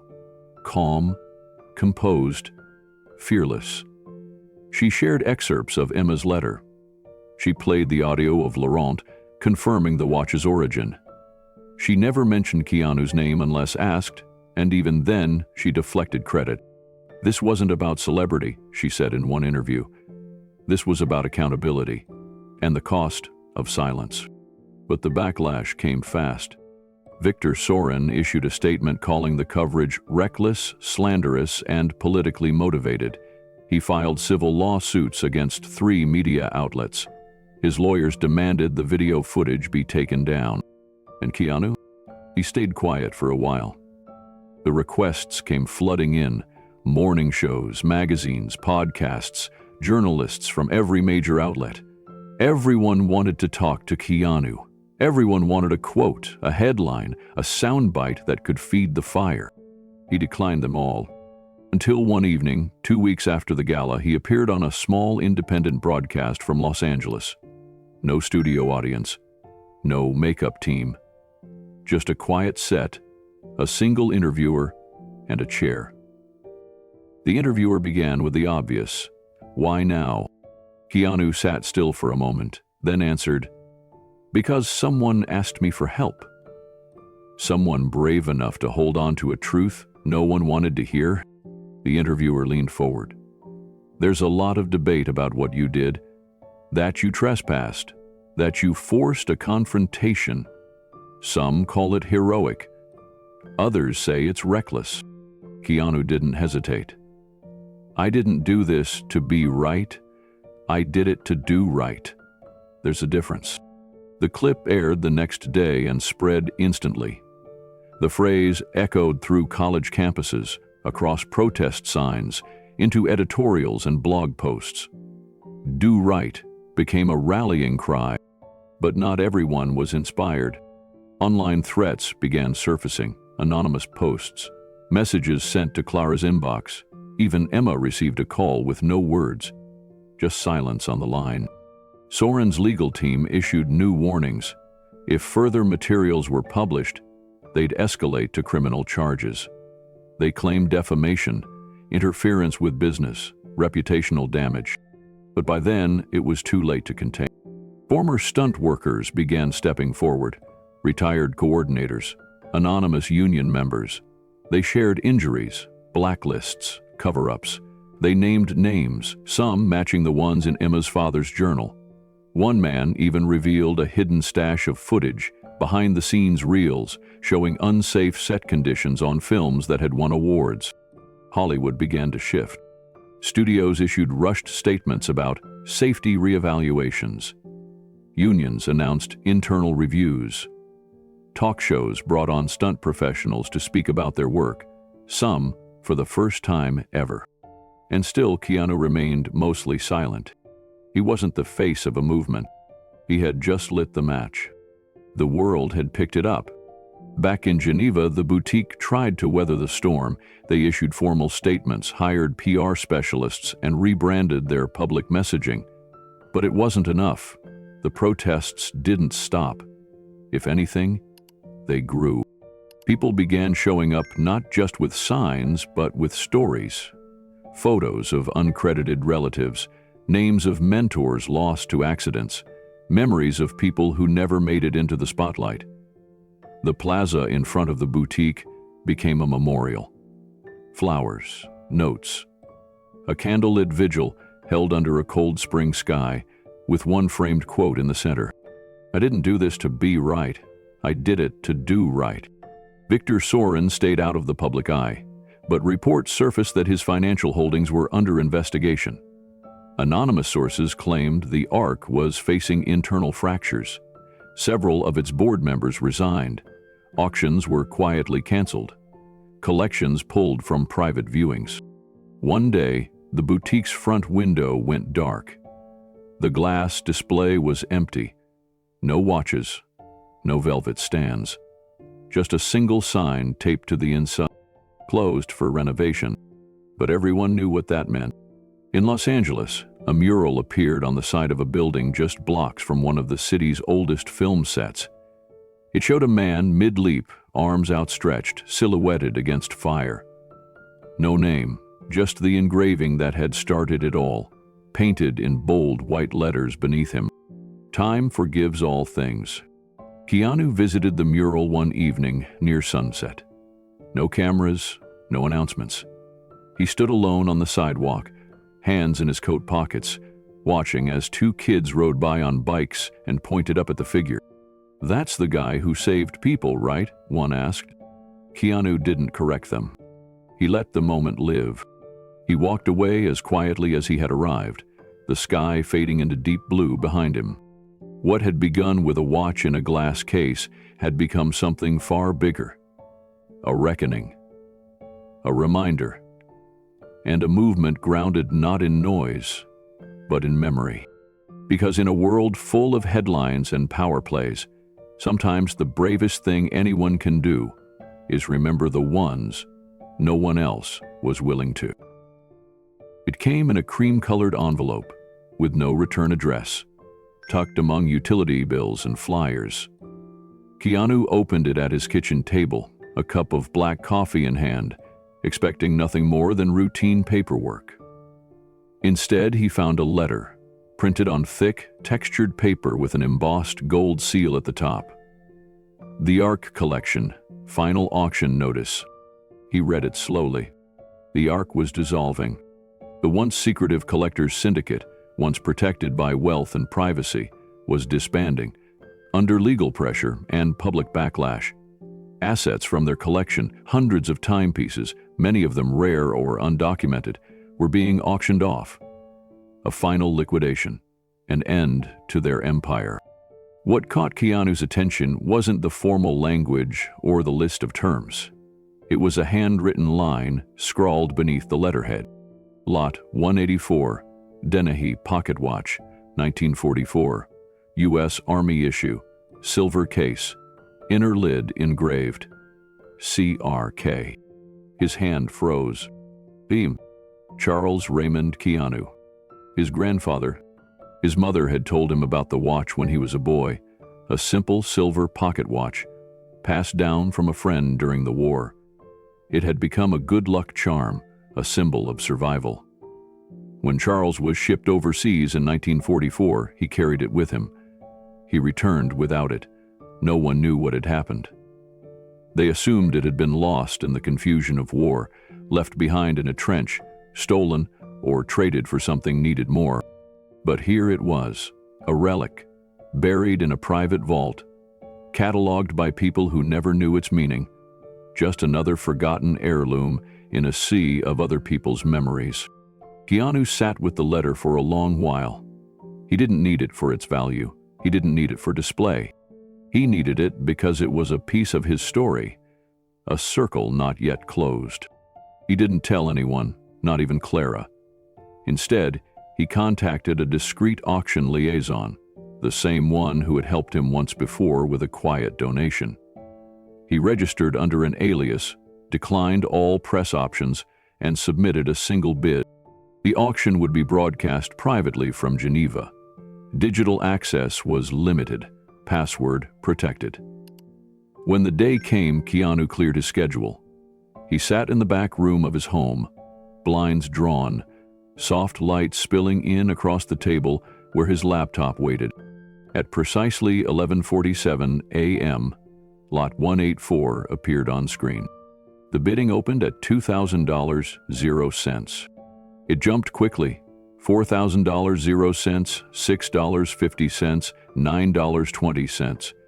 Someone else wanted it, but not like he did. Not for the story. Keanu entered his bid. $25,001, 0 cents. Seconds passed. The screen flickered. Sold. Keanu let out a slow breath and leaned back in his chair. The coffee had gone cold, but he didn't care. Somewhere in a storage room across the ocean, a memory had been recovered. A link to his past. Something no collector could understand and no amount of polish could erase. He hadn't bought the watch. He had brought it home. The package arrived 2 weeks later, hand-delivered by a private courier. No branding, no labels. Just a simple black case wrapped in protective foam, with a document folder tucked neatly inside. Keanu opened it slowly, carefully lifting the watch from its velvet cradle. It was smaller than he expected, smooth, worn, the kind of object that had been touched 1,000 times by a single hand. There was no shine left on the case, only the softness of time. He turned it over. There, faint but unmistakable, were the initials, C.R. He opened the lid. The inside held a second inscription, so faded it was almost invisible, just 2 lines. To the quiet ones, the ones who stand guard. His breath caught in his chest. He imagined his grandfather standing on a muddy battlefield, a moment of silence in the chaos, holding this very piece in his palm. Not as a prize, but as a reminder. Something to anchor him to life when the world was falling apart. Keanu sat down and ran his fingers along the edge of the casing, the way a boy might trace the outline of a hero's silhouette. This wasn't just an heirloom. It was a bridge, connecting him to a man he'd never truly known, yet somehow always carried inside him. He closed the case and looked across the room at the shelf where the recovered stuntman's watch now rested in a small shadow box. It felt like a conversation between generations, between men who had given their lives to work that went unseen. That night he called Clara. "I need your help with something," he said. "Another article?" she asked. "No. A donation." A week later, the Dennehy pocket watch was formally gifted to the Canadian War Museum. No press release, no public statement, just one letter signed by Keanu, requesting that the piece be displayed under a single engraved plaque. He drafted the wording himself. For every man who worked in silence, whose time mattered. The museum accepted it without question. Clara offered to cover it in an article, but Keanu declined. "This one doesn't need a story," he said. "It just needs to be seen." Months passed. The world moved on, as it always does. New headlines rose, new scandals caught fire, but the story of the watch lingered quietly in the corners of conversations, in film school classrooms, in stunt training sessions across the country. Emma had returned to work. Clara was writing a book. Laurent had begun restoring watches again, not for collectors, but for families trying to reclaim lost time. One afternoon, Keanu returned to the museum unannounced. He wore a baseball cap pulled low and kept to himself as he wandered through the galleries. No one stopped him. No one pointed. He moved like a visitor paying respects. When he reached the exhibit, he stopped. There, in a small, clean display case lit by a soft yellow light, rested the Dennehy pocket watch. The silver was still dulled by age, the initials still faint, but the plaque beneath it shone brightly. For every man who worked in silence, whose time mattered. He stood in front of it for a long time, hands in his pockets. A group of school children passed behind him, noisy and energetic. One of them paused beside him and looked up at the case. "Was that really in the war?" the boy asked aloud.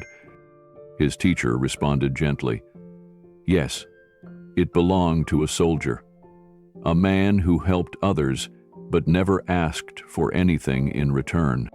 The boy pressed his face closer to the glass. "Cool."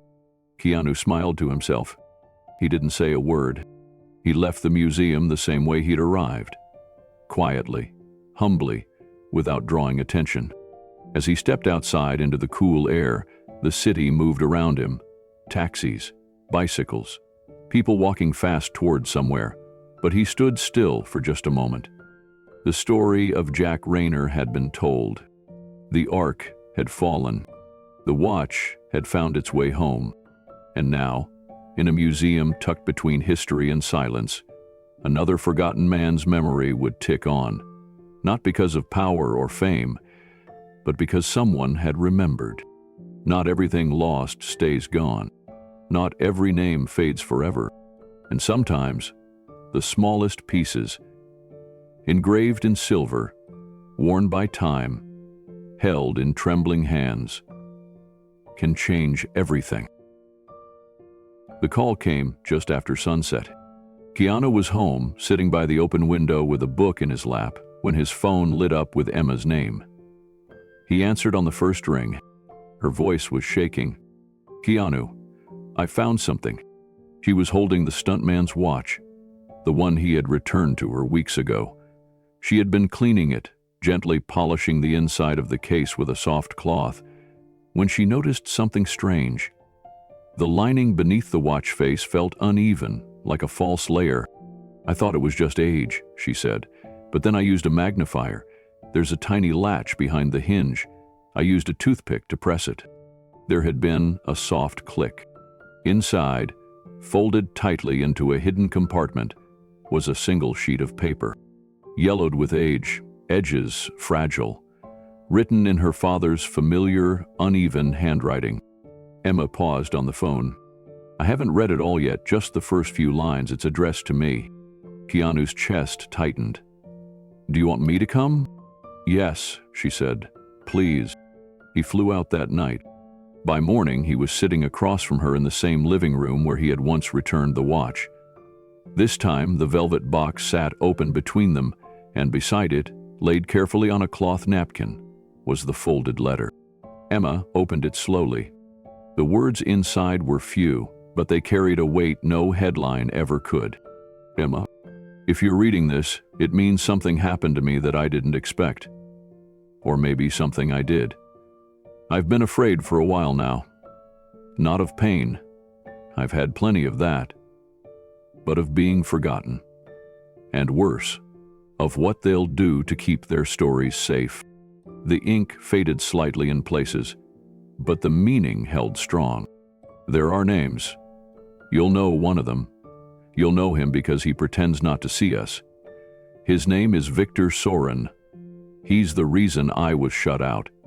He's the reason I was warned to stop asking questions." Keanu sat still, his pulse steady but rising. The name stood like a spike in the middle of the page.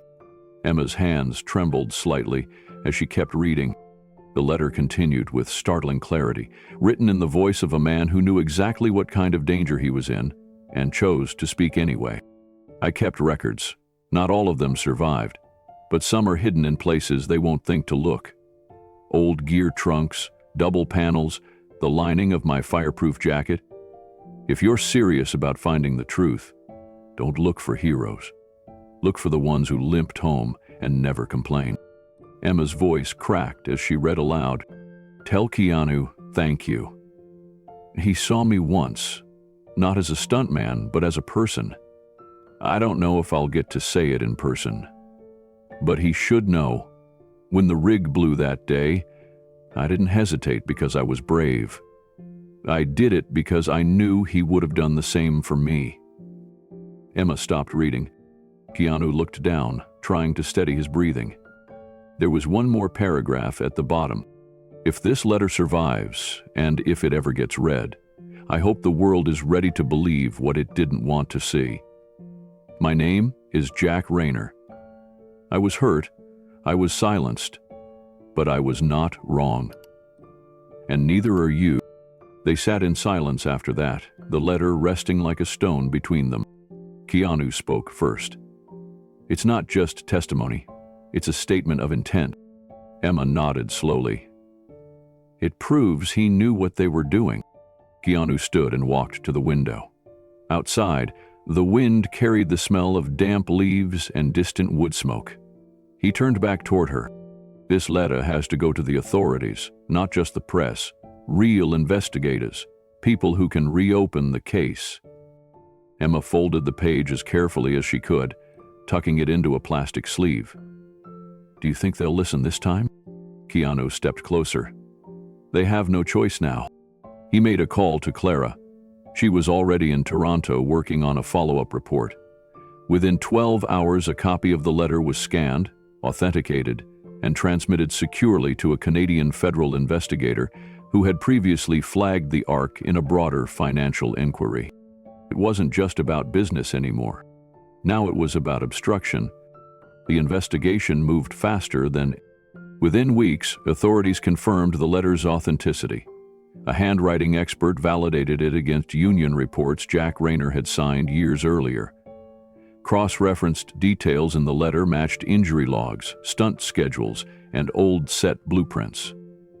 Most damning of all were the names, some of them already under financial scrutiny due to the ARC's collapse. Victor Soren's name was at the top. Public pressure mounted again. The media, initially focused on the glamour of the watch story, now zeroed in on the systemic silencing of stunt workers. Clara released a second article, this time centered on the letter itself. She titled it simply, Jack Rayner Spoke. Are we listening now? Keanu stayed in the background as the case reopened. He gave one quiet statement to the press. This letter doesn't accuse, it remembers. It remembers what people endured so others could be entertained. I only returned a watch. Jack returned a warning. One we'd be foolish to ignore again. The legal gears turned slowly but surely. Emma was called to testify. Keanu went with her, not to speak but to support. In a federal room lined with microphones and paperwork, she held the original letter in her hands and read it aloud. Not with anger, not with bitterness, with love. It was enough. The investigators closed their report with a final ruling. Jack Rayner's death, though officially ruled a cardiac event, had occurred under suspicious and compounding pressure, stemming from targeted professional retaliation. The case was amended. Jack's name was formally cleared. His legacy, once buried behind glass and whispers, was now public record. Weeks later, a stuntman's guild in Los Angeles held a tribute. Not a red carpet event, just a gathering of peers, people who had jumped from buildings, taken falls, burned for cameras, and never asked for applause. At the center of the tribute, next to the podium, was Jack's recovered watch. Beside it, a display screen showing the final lines of his letter. I was hurt. I was silenced. But I was not wrong. And neither are you. Keanu stood in the back, arms crossed, head slightly bowed. Emma approached him as the crowd began to disperse. He'd have hated all this attention, she said with a laugh. Keanu nodded. But he'd have been proud of what it means. The invitation arrived in a sleek black envelope, heavy and embossed with gold foil. The event was one of Hollywood's most prestigious film galas, honoring lifetime achievement in the arts. Keanu had attended before, always in the audience, always quietly supporting others. But this year, the letter read differently. He was the honoree. There was no headline in the papers, no major media blitz. The committee had chosen him not just for his body of work, but for a quiet commitment to integrity, memory, and those unseen. That was the official language. Keanu suspected Clara had written it. He considered declining. He didn't want more attention. But something in the tone of the invitation, and in the moment the world was living through, told him it wasn't really about him. The night of the gala, the theater shimmered with black ties and sequins. Photographers lined the red carpet. The buzz in the air had the usual energy. Awards season, egos, films, futures. But Keanu walked in without a publicist, without a stylist, wearing the same suit he'd worn to return the watch. Pinned to his wrist, barely noticeable beneath the cuff of his jacket, was Jack Rayner's vintage timepiece. The watch was quiet, worn, on. Backstage, someone reminded him to keep his speech short. He nodded politely. When his name was called, the room filled with applause. He stepped onto the stage slowly, no smile, just a calm gratitude. He accepted the trophy with one hand and walked to the microphone, pausing before he spoke. "Thank you," he said simply. Then, silence. He looked out at the crowd of industry faces, some he knew, many he didn't. I've had a long career," he continued.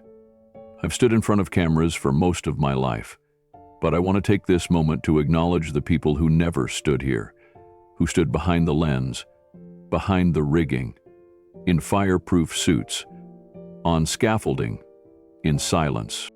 He placed the award down on the podium. "I'd like to ask for one thing tonight. Not applause, just 10 seconds. 10 seconds of silence. For every worker who gave their time, their body, their life, and never got named." He looked down at his watch. Keanu's eyes stayed on the second hand. The theater fell quiet. 1 second, then 2. The clicking of the overhead lights sounded louder in the silence than the applause had. By the 4th second, a few audience members bowed their heads. By the 6th, the room was still. No coughs, no whispers, just reverence. At 10 seconds, Keanu looked up. "Thank you," he said again. Then he stepped back, picked up the award, and walked off the stage without another word. There was no music cue, no standing ovation, just a silence that lingered, as if the crowd wasn't quite ready to resume the show. In that pause, something had shifted. Behind the curtain, one of the stagehands whispered, "That was the best thing I've ever seen." Keanu nodded, the watch still ticking quietly on his wrist. Backstage, a reporter tried to catch him for a soundbite. He politely declined. A photographer raised a camera, but he turned slightly, letting the shot catch the soft glint of the vintage timepiece just under his cuff. That was enough. He left the theater alone, slipping out a side door before the rest of the program resumed. He didn't go to the after-party, didn't wait for the press coverage. He walked down a quiet street, the cool night air brushing against his jacket, the echoes of that 10 seconds still vibrating in his chest. The next morning, photos of the event flooded social media. Most featured gowns, tuxedos, and champagne. But one photo stood out. He knelt, Keanu at the podium, head slightly bowed, the gold award resting beside him. And just beneath his cuff, barely visible, a scratched, weathered watch face with the words, "Time forgives all things," reflecting the stage light. The photo was shared thousands of times. People added their own captions.